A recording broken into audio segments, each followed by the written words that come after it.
In this very moment, I'm king. In this very moment, I'm king. Welcome to this video. My name is Tochi. Hi, I'm Jem. And today we're going to be discussing polyamory from the context of Black queers. But the heavyweight champ, me.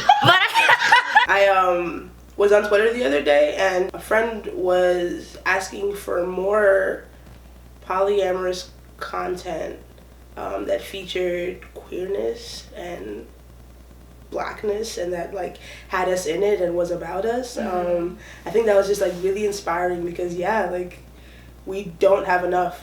So here we are. Black and queer and polyamorous.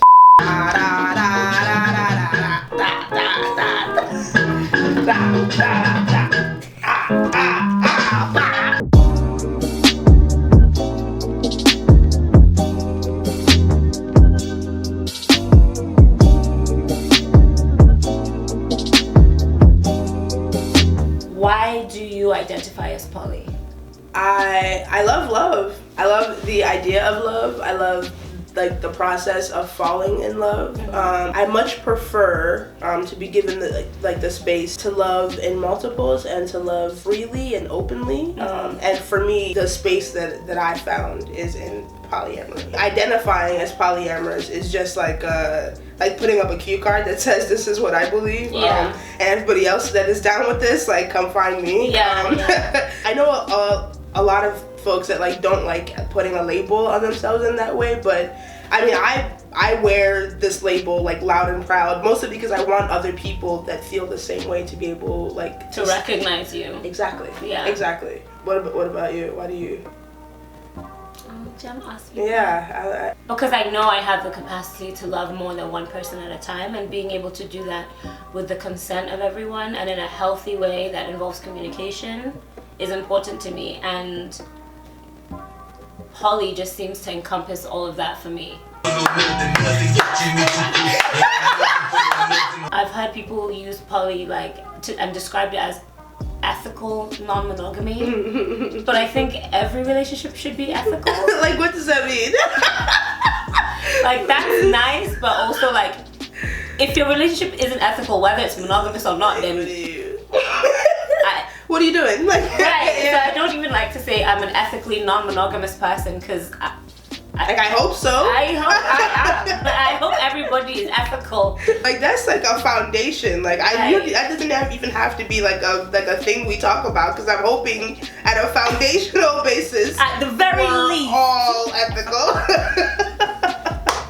I hear ethical non-monogamy a lot, and I hear it mostly with like the queer people. Like we're the ones that use that language. We love words. Yeah. We love words. Juxtaposition. I'm like, navigate. Everybody relax. Interrogate. We love words so much, which I appreciate, because I feel like when coming into yourself as like a queer person and like understanding yourself, there's language that we haven't had access to for so long. So finally being able to use language to define ourselves in ways that resonates with us is really important. So that's why I feel comfortable identifying as poly. However, I have been in monogamous relationships my entire life.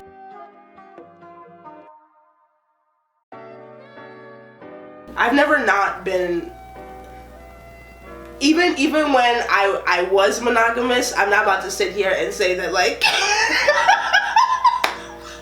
and say that I was monogamous. So I was non-ethically. Oh, you see, at least you can admit that. I can say that. Like when I was doing monogamy, I wasn't doing it well. I wasn't doing it ethically. But it was because you're not monogamous. It's because I'm not monogamous. And as soon as like I recognized that in myself and was able to say out loud, I'm not monogamous, right? Like, so like all of my relationships after that have been polyamorous, and it's been lit. It's so much work. It's a lot of work. People don't know how much work, but that's the thing. Like, you're able to highlight that. Oh, I used to be in monogamous relationships and I wasn't great with it. But that's why I think people like look down on polyamory, because there are a lot of monogamous people who are just exercising their monogamy terribly. Yeah. And then identify as poly. So it makes polyamory look like messy monogamy, and it's just not. It's just not. Like the work I'm doing now, I would have never done as a monogamous person. The level at which I have to be ready to tell the truth and be vulnerable, right? Like it's unprecedented. Like I wasn't doing this work as a monogamous person. So to like put them both on like the same, like it's just not. I was just being messy. I was just being messy before. Yeah. But this is like an intentional decision that I'm making to love openly and love like multiply, but it's labor. Yeah. And I want to make sure that everybody's aware that this is like active like labor. Like you have to know how to communicate, otherwise it won't be ethical. You have to know how to communicate, how to like consider everyone's feelings, like, consider your feelings, make sure that like you have the capacity to nourish all your partners in ways that they all feel like their needs are met, including your own needs. Like it's so much work. It's super intentional. It's like a consistent conversation that you and whoever you're in relationships like with are having. Like, and it's like a check-in all the time because things change. I think the biggest issue that I have with the conception of polyamory is that people think that like jealousy is no longer a problem. It's a problem, which is absolutely because like we are human beings and so we get jealous. Like jealousy is something that comes up all the time, but we just find ways to navigate that and we talk to each other like about it. And we're not scared to do it either. At all. There's no fear in that. I mean, there might be a little bit of fear because you don't want to like hurt the person and you're scared of how they may respond, but at least like it doesn't feel like an ultimatum.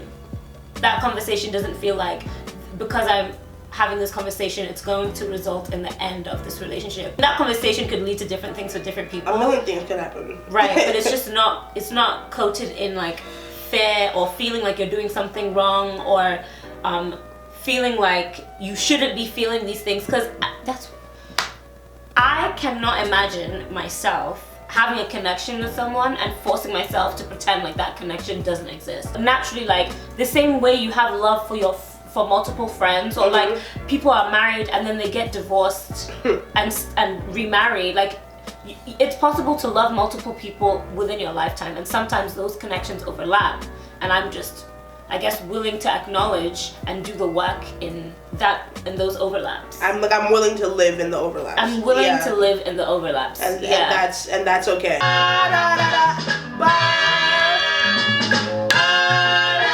It's work in that I have to be willing to like communicate with my partner all of the time. Like I have to be willing to like have these hard conversations. But then the benefit is that our relationship is like sound. Like then my partners know what's going on, right? Like and I know what's going on, and we are secure and confident, and like we can love like in truth, you know, like I don't have to hide anything or like be worried. We can just exist in truth because I'm being upfront, and my partners are being upfront. All of this that you're describing is important for people to hear, because there's a difference, at least to me, there's a difference between that and then just being in an open relationship. And people also, I did a video on this. Yeah, you did. Difference between, you did. I think it was your last one, right? Yeah, that was good. It was good. When I say I am a polyamorous person, I mean I am willing and interested and able to love like in multiples, and I mean love, like not love. like truly love, like not one night stand. No, but love and nurture like multiple relationships at the same time. I'm willing to do that work. An open relationship, like that's easy. Navigating like loving multiple people and like the feelings that come up around that. It's work, but it's, I mean, when it pays off, y'all. Like surrounded in, dripped in, like just in love, and that's it's beautiful.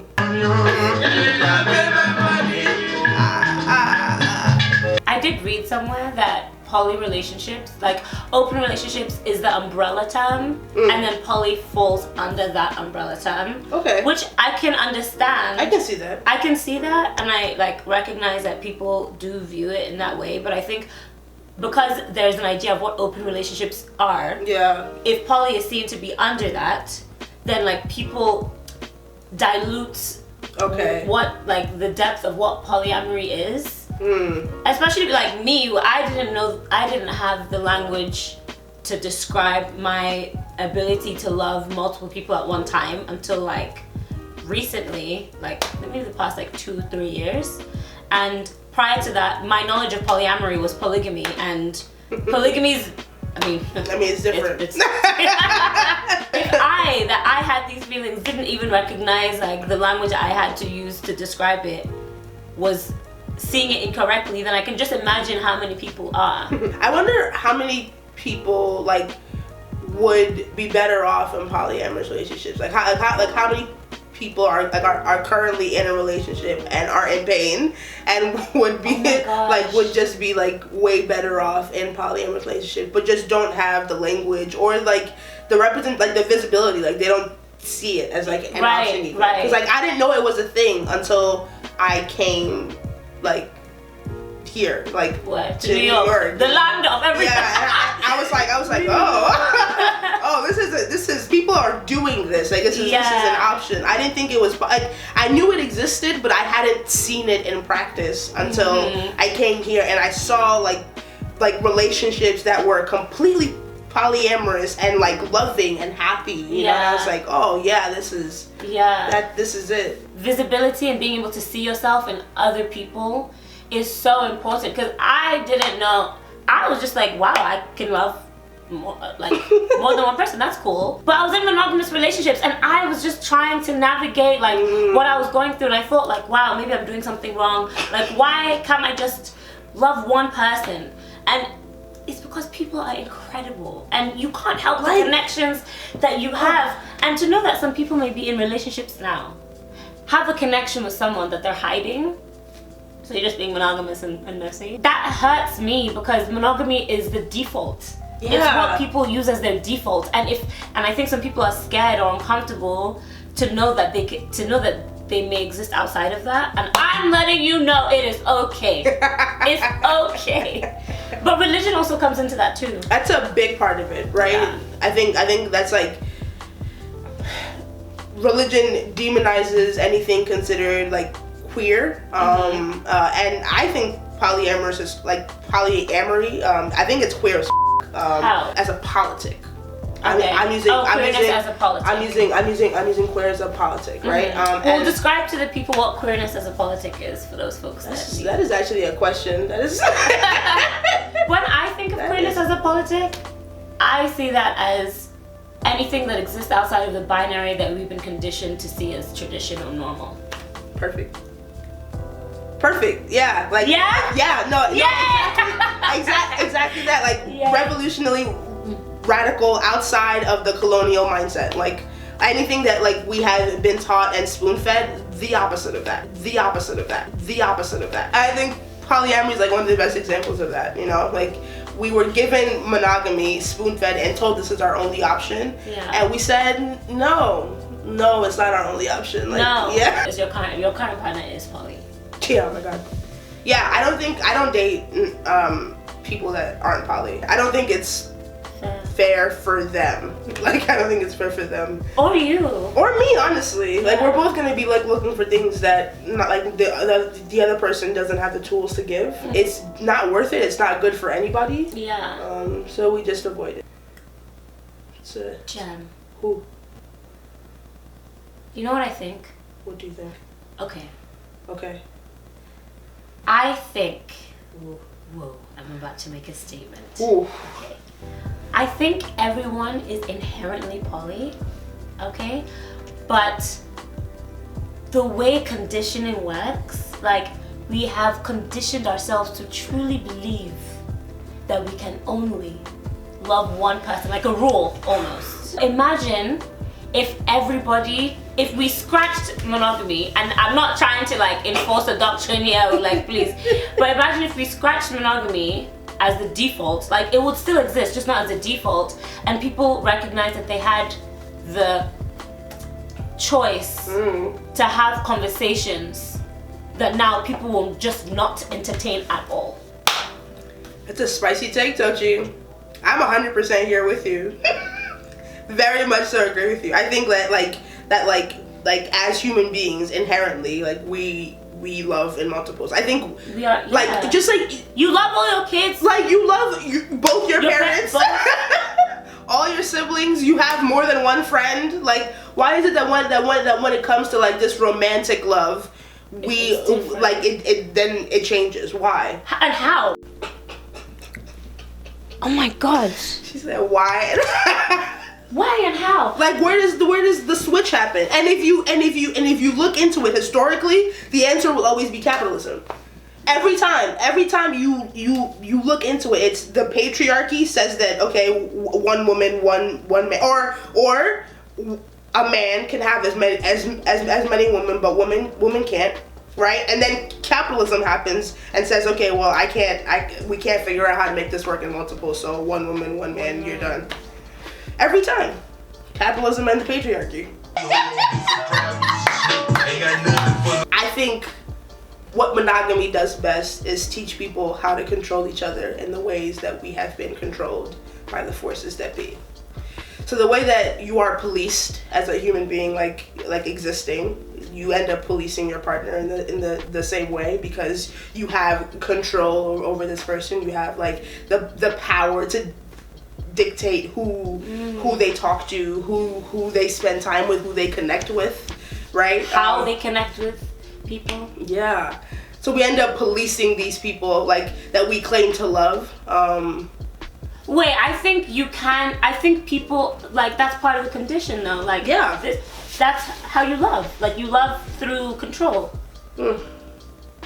Like, that's what the condition is. Like, I'm not even like seeing that as love. I'm not saying that it is, but that's how people that's how people have been taught to exercise love. It's easier to be controlled than to have no template for something and have to figure it out. Rough. It's not easy. I mean, it's a lot of work. It's so much work. Like, we don't know what we're doing. Like, we're moving blind. My partner and I, we'll have, I don't even want to call them disagreements, but we'll come to like a head every few months or so where we're like, we don't know what the next how we don't know where to move from this. And we have to figure this out on our own. Like, we have to decolonize love, like, for ourselves, because nobody else like we don't have any idea how this is supposed to work. But that's also so fun, because now I have this relationship that I've built. Literally, you have built it. Like, nobody has told me what to do. I said what feels good. Yeah. And then we built our relationship around that, and that's, I mean, incredible. That actually sounds like poetry. And you know, that isn't to say, like, I recognize that, like, some people have the capacity to love multiple people and some people don't have that capacity. But I still think, within knowing that, you know, you can only love one person at a time, you should still be able to navigate that for you, instead of being told, like, this is how you have to do it. Otherwise, your relationship isn't successful. Yes. That's mind-blowing to me. Like, that sounds like prison. Like, that sounds like I'm moving in fear all of the time. And I grew up in fear. I'm not I'm not doing that. And you know what? I guess the way people say ethical non-monogamy is the same way we should say ethical monogamy. Because, like, there is non-ethical monogamy. Yes. Monogamy, actually, a lot of people are in non-ethical monogamous relationships. I guess the question is then, what is ethical monogamy? What is it? Where both people are consenting to, like, the rules, but, like, the rules that exist. First of all, I feel like in monogamous relationships, at least with the ones that I've been in, there was never discussion about what the rules were, because it was almost like we should just know. And I feel like ethical non-monogamy forces you to have the conversations that poly relationships force you to have. But some conversations in monogamy just aren't even entertained, because it's like, why are we having this conversation? Like, we just know what the rules are. We should just know what the rules are. But, like, people are come with their different experiences, their different layers, their different understandings of whatever. And you need to figure out where your experiences, like how you're gonna mesh them together. And one set of rules isn't gonna work for every relationship. Like you need to figure out what your boundaries, your rules, your limitations are. Because I do know people who are in monogamous relationships and they're beautiful and they're healthy. Agreed. And they're nice, they're great, but they're also queer. And you know, like being in a queer relationship forces you to have certain conversations and like communicate in certain ways. I'm reading this book that was recommended to me by Gianni, and like it's a great book, but it talks about polyamory from like a very straight context. But like I don't want to dismiss the fact that like this book has given me like definitely like I mean I'm highlighting. Yeah, this book was definitely like a Bible for me when I first came into polyamory. But the longer I'm in this, like the more I'm like, it's just too heterosexual for me. It's a very straight book. There are different conversations that have to be had in a queer context. In a queer context, especially when you're a person of color. Ooh. So like the layers that exist within being black and queer and poly, like it's different. I mean, I'm not trying to discount these authors. Not like, at all. Yeah, it's a great book. I mean, I'm reading it, and we should all read it because this is what we have right now. We need more of us like having these conversations. I think everybody's afraid that they're not doing it right, so they don't want to talk about it. But that's the point. Like there is no right, and none of us like are in perfect like relationships, right? And none of us like have figured this out. I don't know what I'm doing, you know, like, and I feel pretty good about like my polyamory, and still like like I said before, I'll be in situations and I'm like, I don't have a roadmap for this, and that's okay to admit out loud. Like it is. I can say I don't know what to do next, but we'll figure it out, you know. That's why I like to like use these moments like through videos and photographs and writing and whatever to call it, to see it as like me documenting my journey of self-awareness, because it's never ending and it's continuous and it's not perfect, but I was so scared of that imperfection before. Because it seemed like everyone around me was doing it right, but like people can perform perfection. Let me tell you. And people can perform perfection, and I want to be able to admit to myself and watch myself also admit that like there is no right way to do life. Like there's no path that will take you to success for sure. Like you just have to figure it out. Exactly. And figuring out is never like, it's kind of like making a meal for the first time with ingredients that you don't know like what their chemistry is, and you're completely just like trial and error. You know what? Like I want to eat, so let's see what happens. And you just continue to see what happens, and as you continue to cook that meal, eventually you're like, oh, let me add this, or let me take away some of that, and you figure it out. But if you've been told this is how you should cook your food, this is how you have to eat it, like no one would actually allow that. Nobody would allow anybody to be like, this is how you have to cook your food, and this is how you have to eat it, and this is how it's been, so this is how it's gonna stay. Like for the rest of your life. Like your food.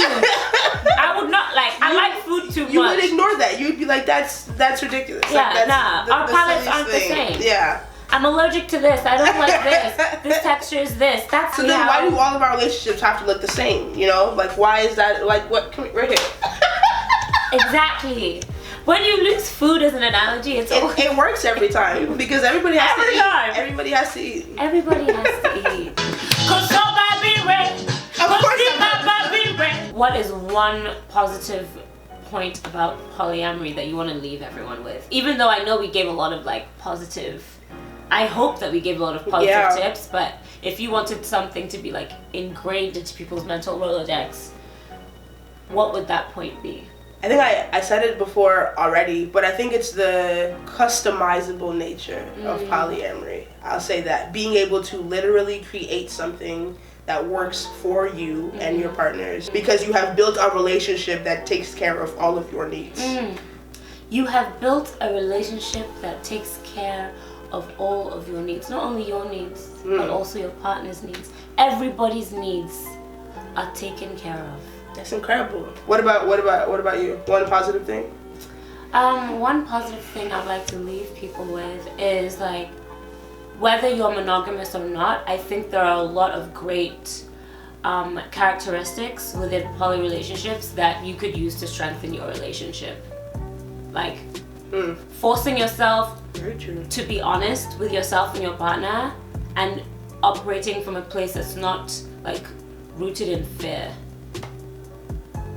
Yeah, that's what I want for everyone's relationship, regardless of what type of relationship they're in. Like, it's important to be like genuinely, truly happy.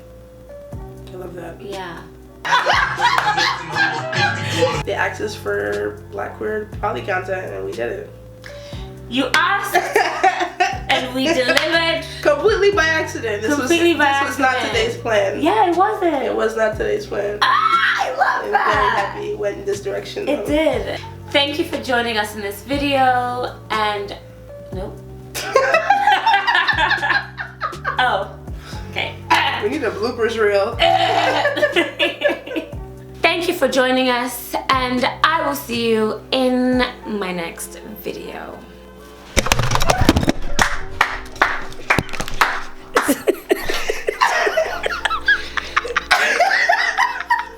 The camera fell. Jeez. Okay, wait. I know that I just ended this video, but it's still recording. What was that? Okay, bye.